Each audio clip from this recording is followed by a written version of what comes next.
prestige of the Kennedy Center honors cannot be overstated, and I accept this on the behalf of the long legacy of KISS and all the band members who helped create the iconic band. Former guitarist Ace Frehley called it a dream come true that I never thought would be materialized. The former drummer Peter Chris said, I feel so blessed. This is the greatest honor of our career. The greatest honor. The greatest honor of their career. Yeah.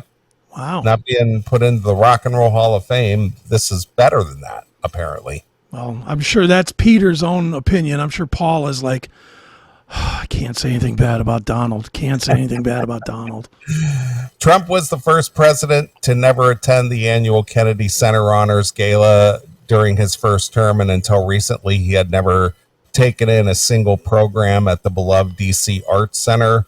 The choice of sometime critic KISS is interesting because it comes a week after Donald Trump unexpectedly fired the head of the nonpartisan Technocratic Bureau of Labor Statistics after it released a jobs report that he claimed that had been rigged to make him look bad. Simmons, who got fired by Trump in week 3 of the first season of The Celebrity Apprentice back in 2008, initially praised the president before he first won the White House. The rocker, known for his entrepreneurial acumen, called Trump the truest political animal I've ever seen on stage, lauding the former reality TV star for not having speechwriters and being good for the political system. He changed his tune a short time later. The band turned down a reported invitation to play Trump's first inauguration, and by the time Trump lost his second bid for office in 2020, Simmons had a very different view. I knew him before he entered politics. Look what that gentleman did to this country and the polarization.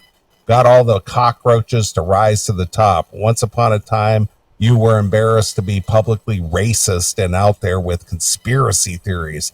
Now it's all out in the open because he allowed it, Gene Simmons said in Spin in 2022. What a stupid comment, but go ahead.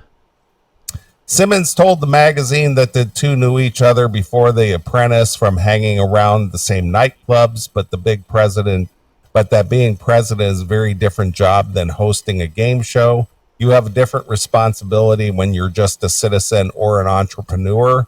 You don't make policy, he said. It doesn't affect life and death. When you get into a position of power, it does affect lives. I don't think he's a Republican or a Democrat.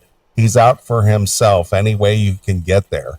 And in the last election, over 70 million people bought it hook, line, and sinker.